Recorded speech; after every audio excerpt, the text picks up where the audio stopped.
ರಾಜಕೀಯ ಚದುರಂಗದಾಟ ಯಾವ ರೀತಿಯ ಕಾಂಗ್ರೆಸ್ ನಾಯಕರು ಆಡ್ತಾ ಇದ್ದಾರೆ ಎಲ್ರಿಗೂ ಗೊತ್ತಿರುವಂತ ವಿಚಾರಣೆ. ಒಬ್ಬರು ಕುರ್ಚಿಯನ್ನ ಉಳಿಸ್ಕೊಳ್ಳಕ್ಕೆ, ಒಂದ್ ಕಡೆ ಮತ್ತೊಬ್ರು ಕುರ್ಚಿ ಮೇಲೆ ಕೂರುವಂತ ನಿಟ್ಟಿನಲ್ಲಿ ಸಾಕಷ್ಟು ರಣತಂತ್ರವನ್ನ ಮಾಡ್ತಾನೆ ಇದ್ದಾರೆ. ಸಿಎಂ ಕುರ್ಚಿ ಸಂಘರ್ಷದ ಮಧ್ಯೆ ವಿದೇಶ ಪ್ರವಾಸ ಬೇರೆ. ಯಾಕಂದ್ರೆ ವಿದೇಶ ಪ್ರವಾಸ ಹೋಗುವಂತದ್ದೇ ತಪ್ಪು ಅಂತ ನಾವು ಹೇಳ್ತಾ ಇಲ್ಲ, ಆದ್ರೆ ಆ ಟೈಮಿಂಗ್ಸ್ ಇದೆಯಲ್ಲ, ಸಮಯ ಸಂದರ್ಭ ಪರಿಸ್ಥಿತಿ ಅನ್ನುವಂಥದ್ದು ಇದೆಯಲ್ಲ, ಅದು ಸಾಕಷ್ಟು ಚರ್ಚೆಗೀಡು ಮಾಡುತ್ತೆ. ಆಸ್ಟ್ರೇಲಿಯಾಗೆ ಹಾರಿರುವಂಥದ್ದು 11 ಕಾಂಗ್ರೆಸ್ನ ಶಾಸಕರು. ಇಂದು ಎರಡನೇ ಟೀಮ್ನಲ್ಲಿ 20 ಶಾಸಕರು ಫಾರಿನ್ಗೆ ಏನಾದರೂ ಹೋಗ್ತಾರಾ ಅಂತ. ಆಕ್ಚುಲಿ ಮುಂಚೆ 27 ಜನ ಶಾಸಕರು, 8 ಜನ MLCಗಳು ಹೋಗ್ತಾರೆ ಅಂತ ಹೇಳಲಾಗ್ತಾ ಇತ್ತು. ಅಧ್ಯಯನದ ಹೆಸರಲ್ಲಿ ವಿದೇಶಕ್ಕೆ ಹಾರಿದಂಥ ಶಾಸಕರು, ಎಲ್ರಿಗೂ ಗೊತ್ತಿರುವಂಥದ್ದೇ, ಶಾಸಕರು ಹೋಗಿ ಅಲ್ಲಿ ಏನು ಕಡ್ ದಬಾಗ್ತಾರೆ, ಅಧ್ಯಯನವನ್ನು ಮಾಡ್ತಾರೆ, ಗೊತ್ತಿಲ್ಲದೆ ಇರುವಂಥ ವಿಚಾರನ. ಸಿಎಂ ಕುರ್ಚಿ ಹಾಸಿಯಲ್ಲಿರುವಂಥ DK ಶಿವಕುಮಾರ್ ಅವರ ಟೀಮ್ ಕೂಡ ಅಲರ್ಟ್ ಆಗಿದೆ. ಆಪ್ತರ ಮೂಲಕ ವಿದೇಶಕ್ಕೆ ಹೊರಟವರ ಮಾಹಿತಿ ಸಂಗ್ರಹ ಅಂತೆ. ಹೈಕಮಾಂಡ್ಗೆ ಶಾಸಕರ ಟೂರ್ ಬಗ್ಗೆ ಮಾಹಿತಿಯನ್ನ ಕೊಡಲಾಗಿದೆ. ಶಾಸಕರ ಪ್ರವಾಸದ ಮೇಲೆ ಹೈಕಮಾಂಡ್ ಕಣ್ಣಿಟ್ಟಿದೆಯಂತೆ. ಬಜೆಟ್ ಮಂಡನೆ ಬಳಿಕ ಆಗಲಿದೆಯಾ ಕುರ್ಚಿಯ ಕ್ರಾಂತಿ ಅಂತ. ಈ ಬಜೆಟ್ ಇದೆಯಲ್ಲ, ತುಂಬಾ ಕ್ರೂಷಿಯಲ್ಲು, ಸ್ಪೆಷಲಿ ಸಿದ್ದರಾಮಯ್ಯನವರಿಗೆ. ಅದಾದ ನಂತರ ಬಜೆಟ್ ನಂತರದ ಬೆಳವಣಿಗೆಗಳಿದೆಯಲ್ಲ, ಕಾಂಗ್ರೆಸ್ನಲ್ಲಿ ಏನಾಗುತ್ತೋ ಏನೋ ಅನ್ನುವಂಥ ಪ್ರಶ್ನೆಗಳಿದ್ದಾವೆ. ಯಾಕೆಂದ್ರೆ ಇದೊಂದು ಬಾರಿ ಅಥವಾ ಬಜೆಟ್ ಮಂಡಿಸ್ಬಿಡ್ಲಿ ಅನ್ನುವಂಥ ಕಾರಣಕ್ಕೋಸ್ಕರ ಸುಮ್ಮನಾಗಿದ್ದಾರೆ DK ಶಿವಕುಮಾರ್ ಅವರು ಅಂತ ಕೂಡ ಹೇಳಲಾಗ್ತಾ ಇರುವಂಥದ್ದು. ಕಾಂಗ್ರೆಸ್ ಪಡಸಾಲೆಯಲ್ಲಿ ಚರ್ಚೆ ಆಗ್ತಾ ಇರುವಂಥ ವಿಚಾರಗಳು ಇವು. ವಿದೇಶಕ್ಕೆ ಹೊರಟಂತ ಶಾಸಕರು ಯಾರ್ಯಾರು ಏನೇನು ಮಾತಾಡಿದ್ರು ನೋಡೋಣ. ನಾವು ಅಗ್ರಿಕಲ್ಚರ್ ಮತ್ತೆ ಅನಿಮಲ್ ಬಜೆಟ್ ಸ್ವತಂತ್ರ ಬಜೆಟ್ ಮಾಡ್ತೀನಿ.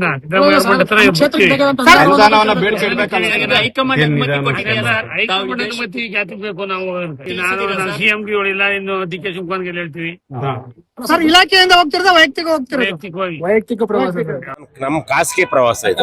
ಇಲ್ಲಪ್ಪ, ನಾವು ಬೆಳಗಾಂ ಅಧಿವೇಶನದಲ್ಲೇನೆ ಒಂದು ಪ್ರವಾಸ ಹೋಗ್ಬೇಕು ಅಂತ ಅನ್ಕೊಂಡಿದ್ವಿ.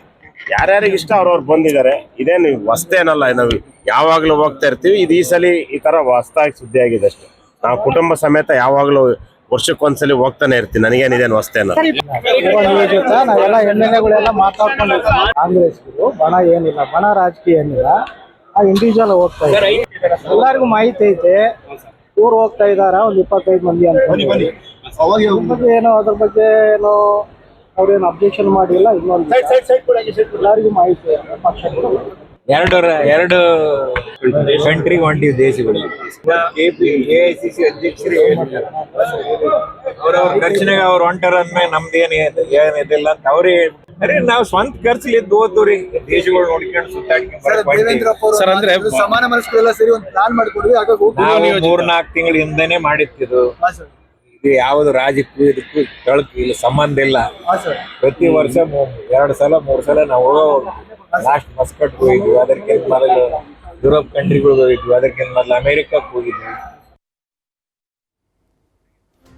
ಇದೆಲ್ಲದ್ರ ಬಗ್ಗೆ ಇನ್ನಷ್ಟು ಮಾಹಿತಿಯನ್ನು ಕೊಡ್ತಾ ಹೋಗ್ತಾರೆ ನಮ್ಮ ಪ್ರತಿನಿಧಿ ಅಭಾಕ ತಿಮ್ಮೇಗೌಡರು ನಮ್ಮ ಜೊತೆ ನೇರ ಸಂಪರ್ಕದಲ್ಲಿ ಜಾಯ್ನ್ ಆಗಿದ್ದಾರೆ. ತಿಮ್ಮೇಗೌಡ್ರೆ, ಇಲ್ಲಿ ನೋಡ್ತಾ ಇದ್ವಿ ಶಾಸಕರು ಈಗ ವಿದೇಶಕ್ಕೆ ಹೋಗಿರುವಂಥದ್ದು. ಸಹಜವಾಗಿ ಕಾಂಗ್ರೆಸ್ನಲ್ಲಿ ಎಸ್ಪೆಷಲಿ ನಾನಾ ರೀತಿಯಾದಂಥ ಚರ್ಚೆಯನ್ನು ಹುಟ್ಟಾಕಿರುವಂಥದ್ದು. ಈ ಒಂದು ವಿಚಾರಕ್ಕೆ ಸಂಬಂಧಪಟ್ಟಂತೆ ಸಿದ್ದರಾಮಯ್ಯನವರು ಒಂದು ಹೇಳ್ತಾರೆ, DK ಶಿವಕುಮಾರ್ ಅವರಂತೂ ನಂಗೆ ಗೊತ್ತೇ ಇಲ್ಲ ಅನ್ನುವಂಥದ್ದನ್ನ ಹೇಳ್ತಾ ಇದ್ದಾರೆ. ಇದರಲ್ಲೇ ಗೊತ್ತಾಗುತ್ತೆ ಎಷ್ಟು ಮಟ್ಟಿಗೆ ಅಸಮಾಧಾನ ಇದೆ ಈ ಫಾರಿನ್ ಟ್ರಿಪ್ ಬಗ್ಗೆ ಅಂತ. ಏನು ಚರ್ಚೆ ಆಗ್ತಾ ಇದೆ ಈಗ? ಫಾರಿನ್ ಟ್ರಿಪ್ ಬಗ್ಗೆ ಏನು ಚರ್ಚೆ ಆಗ್ತಾ ಇದೆ ಅಂದರೆ, ಕಾಂಗ್ರೆಸ್ನಲ್ಲಿ ಎಲ್ಲವೂ ಸರಿ ಇಲ್ಲ. ಒಂದು ವರ್ಗ ಅಂದರೆ ಒಂದು ಬಣ ಇದಕ್ಕೆ ಏನು ಶಾಸಕರ ಪ್ರವಾಸಕ್ಕೆ ಒಂದು ರೀತಿ ಪ್ರೋತ್ಸಾಹ ಬೆಂಬಲ ನೀಡೋದ್ರ ಮುಖಾಂತರ ಹೈಕಮಾಂಡ್ ಗಮನವನ್ನು ಸೆಳೆಯೋದಕ್ಕೆ ಮುಂದಾಗಿದೆ ಎನ್ನುವಂಥದ್ದು ಭಾಳ ಮುಖ್ಯವಾಗಿ ಚರ್ಚೆ ಆಗ್ತಾ ಇರ್ತಕ್ಕಂಥದ್ದು ಪೃಥ್ವಿರಾಜ್. ಯಾಕಂತ ಹೇಳಿದ್ರೆ ಶಾಸಕರ ವಿದೇಶಿ ಪ್ರವಾಸಕ್ಕೆ ಬ್ರೇಕ್ ಹಾಕಬೇಕು ಅನ್ನುವಂಥ ನಿಟ್ಟಲ್ಲಿ CM DK ಶಿವಕುಮಾರ್ ಅವರು ದೆಹಲಿಯಲ್ಲಿ ಕುಳಿತು ನಾನಾ ರೀತಿಯಾದಂಥ ಕಸರತ್ತು ಪ್ರಯತ್ನವನ್ನು ಮಾಡಿದರು. ಆದರೆ DK ಶಿವಕುಮಾರ್ ಅವರ ಪ್ರಯತ್ನಕ್ಕೆ ಒಂದು ರೀತಿ ಹಿನ್ನಡೆ ಎಂಬಂತೆ ಶಾಸಕರು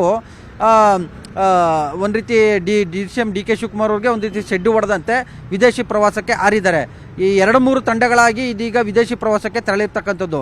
ನಂಬರ್ 1 ಕೆಂಪೇಗೌಡ ವಿಮಾನ ನಿಲ್ದಾಣದ ಮೂಲಕ ಒಂದು ತಂಡ ತೆರಳಿದ್ರೆ, ದೆಹಲಿಯಿಂದ ಒಂದು ತಂಡ ತೆರಳಿದೆ, ಮತ್ತೊಂದು ತಂಡ ಮುಂಬೈನಿಂದ ತೆರಳಿದೆ ಅಂತ ಹೇಳಲಾಗ್ತದೆ. ಯಾಕಂತ ಹೇಳಿದ್ರೆ ಈ ಒಂದು ವಿದೇಶಿ ಪ್ರವಾಸವನ್ನು ಕೈಗೊಳ್ಳೋದ ಹಿಂದೆ ಎಲ್ಲೋ ಒಂದು ಕಡೆಗೆ CM ಸಿದ್ದರಾಮಯ್ಯನವರ ಒಂದು ಬೆಂಬಲ ಇದೆ. CM ಸಿದ್ದರಾಮಯ್ಯನವರೇ ಇದಕ್ಕೆ ಎಲ್ಲೋ ಒಂದು ಕಡೆಯಾಗಿ ಶಾಸಕರ ತಂಡವನ್ನು ಕಳಿಸ್ತಾ ಇದ್ದಾರೆ ವಿದೇಶಕ್ಕೆ ಎನ್ನುವಂಥ ನಿಟ್ಟಲ್ಲಿ ಚರ್ಚೆ ಆಗ್ತಾ ಇತ್ತು. ಮತ್ತೊಂದು ಕಡೆಗೆ ಇದಕ್ಕೆ ಪೂರಕವಾಗಿ ನಿನ್ನೆ ಮಾಧ್ಯಮಗಳ ಜೊತೆ ಮಾತಾಡುವಂಥ ಸಂದರ್ಭದಲ್ಲಿ DCM DK ಶಿವಕುಮಾರ್ ಅವರು ಒಂದು ಆರೋಪವನ್ನು ಮಾಡಿರ್ತಕ್ಕಂಥದ್ದು. ಯಾರು ಕಳಿಸ್ತಾ ಇದ್ದಾರೆ, ಯಾರು ಸ್ಪಾನ್ಸರ್ ಮಾಡ್ತಾ ಇದ್ದಾರೋ ಗೊತ್ತಿಲ್ಲ, ನಾನೊಬ್ಬ ಪಕ್ಷದ ಅಧ್ಯಕ್ಷನಿದ್ದೀನಿ, ಈ ವಿಚಾರಕ್ಕೂ ನನಗೂ ಸಂಬಂಧ ಇಲ್ಲ ಅನ್ನುವಂಥ ಒಂದು ಮಾತನ್ನು ಹೇಳಿರ್ತಕ್ಕಂಥದ್ದು. ಶಾಸಕರುಂಟು ಕಳಿಸ್ತಾ ಇರೋರುಂಟು ಅನ್ನುವಂಥ ಒಂದು ಮಾತನ್ನು ಹೇಳೋದ್ರ ಮುಖಾಂತರ ಇಲ್ಲ ಒಂದು ಕಡೆಯಾಗಿ ಶಾಸಕರ ವಿದೇಶಿ ಪ್ರವಾಸಕ್ಕೆ CM ಸಿದ್ದರಾಮಯ್ಯನವರ ಬೆಂಬಲ ಇದೆ, CM ಸಿದ್ದರಾಮಯ್ಯನವರ ಕಾರಣ ಅನ್ನುವಂಥ ಒಂದು ಪರೋಕ್ಷ ಸಂದೇಶವನ್ನು ಹೈಕಮಾಂಡ್ಗೆ ರವಾನೆ ಮಾಡಿರ್ತಕ್ಕಂಥದ್ದು. ಈ ಮೂಲಕವಾಗಿ ಎಲ್ಲ ಒಂದು ಕಡೆಯಾಗಿ ತಮ್ಮೊಳಗಿನ ಅಸಮಾಧಾನವನ್ನು ಹೊರಹಾಕಿದ್ದಾರೆ ಅಂತ ಹೇಳಲಾಗ್ತಾಯಿದೆ. ಮತ್ತೊಂದು ಕಡೆಯಾಗಿ ಇದೇ ವಿಚಾರವಾಗಿ ಸಂಬಂಧಪಟ್ಟಂತೆ ಹೈಕಮಾಂಡ್ ಗಮನವನ್ನು ಸೆಳೆಯುವಂಥ ಒಂದು ನಿಟ್ಟಿನಲ್ಲಿಯೂ ಕೂಡ ನಾನಾ ರೀತಿಯಾದಂಥ ತಂತ್ರಗಾರಿಕೆಯನ್ನು ನಡೆಸಲಾಗ್ತಾ ಇದೆ ಅಂತ ಹೇಳಲಾಗ್ತಾಯಿದೆ. ಸೊ DCM DK ಶಿವಕುಮಾರ್ ಅವರು ಮತ್ತೊಂದು ಕಡೆಗೆ ಹೈಕಮಾಂಡು ಕೂಡ ಶಾಸಕರ ವಿದೇಶಿ ಪ್ರವಾಸದ ಮೇಲೆ ನಿಗಾವನ್ನು ವಹಿಸಿದೆ, ಕಣ್ಣಿಟ್ಟಿದೆ ಅಂತ ಹೇಳಲಾಗ್ತಾ ಇದೆ.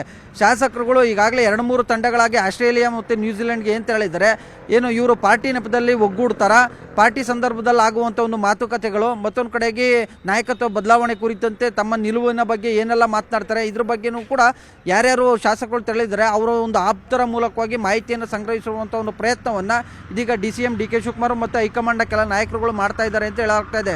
DCM DK ಶಿವಕುಮಾರ್ ಅವರಿಗೆ ಲಭ್ಯ ಆಗುವಂಥ ಒಂದು ಮಾಹಿತಿಯನ್ನು ಹೈಕಮಾಂಡ್ಗೆ ತಲುಪಿಸೋದ್ರ ಮುಖಾಂತರ ಎಲ್ಲ ಒಂದು ಕಡೆಯಾಗಿ ಇವರು ಪಕ್ಷ ವಿರೋಧಿ ಚಟುವಟಿಕೆಯನ್ನು ನಡೆಸ್ತಾ ಇದ್ದಾರೆ, ಮತ್ತೊಂದು ಕಡೆಯಾಗಿ ಹೈಕಮಾಂಡ್ಗೆ ವಿರುದ್ಧವಾಗಿ ಏನಾದರೂ ನಡ್ಕೊಳ್ತಾ ಇದ್ದಾರಾ ಅಂಥದ್ದೊಂದು ಸಂದೇಶ, ಅಂಥದ್ದೊಂದು ಮಾಹಿತಿ ಸಿಕ್ಕಿದ್ರೆ ಇಮಿಡಿಯೇಟು ಹೈಕಮಾಂಡ್ ನಾಯಕರಿಗೆ ಪಾಸ್ ಮಾಡೋದಕ್ಕೆ ಒಂದು ಪ್ಲ್ಯಾನನ್ನು ಕೂಡ DCM DK ಶಿವಕುಮಾರ್ ಅವರು ಮಾಡ್ಕೊಂಡಿದ್ದಾರೆ ಅಂತ ಹೇಳಲಾಗ್ತಾ ಇದೆ. ಮತ್ತೊಂದು ಕಡೆಯಾಗಿ ಏನು ವಿದೇಶದಲ್ಲೇ ಕುಳಿತು ಏನು ನಾಯಕತ್ವ ಬದಲಾವಣೆ ವಿಚಾರದಲ್ಲಿ ಏನಾದರೂ ಹೈಕಮಾಂಡ್ ನಿಲುವನ್ನು ತೆಗೆದುಕೊಂಡಿದ್ದೇ ಆಗಿದ್ದಲ್ಲಿ ಹೈಕಮಾಂಡ್ಗೂ ಕೂಡ ಒಂದು ಎಚ್ಚರಿಕೆ ಸಂದೇಶವನ್ನು ರವಾನೆ ಮಾಡೋದಕ್ಕೂ ಕೂಡ ಏನು ವಿದೇಶಕ್ಕೆ ತೆರಳಿರ್ತಕ್ಕಂಥ ಕೆಲ ಶಾಸಕರು ಪ್ಲ್ಯಾನ್ ಮಾಡ್ಕೊಂಡಿದ್ದಾರೆ ಅಂತ ಹೇಳಲಾಗ್ತಾ ಇದೆ. ಸಿದ್ದರಾಮಯ್ಯನವರ ನಾಯಕತ್ವ ಗಟ್ಟಿಯಾಗಿರಬೇಕು, ಸಿದ್ದರಾಮಯ್ಯನವ್ರನ್ನೇ ಮುಂದುವರಿಸಬೇಕು ಅನ್ನುವಂಥ ಒಂದು ಸಂದೇಶವನ್ನು ಕೂಡ ರವಾನೆ ಮಾಡಬೇಕು ಅನ್ನುವಂಥ ಒಂದು ತಂತ್ರಗಾರಿಕೆ ಈ ಒಂದು ವಿದೇಶ ಪ್ರವಾಸದಲ್ಲಿ ಅಡಗಿದೆ ಅಂತ ಹೇಳಲಾಗ್ತಾ ಇದೆ. ಪೃಥ್ವಿರಾಜ್.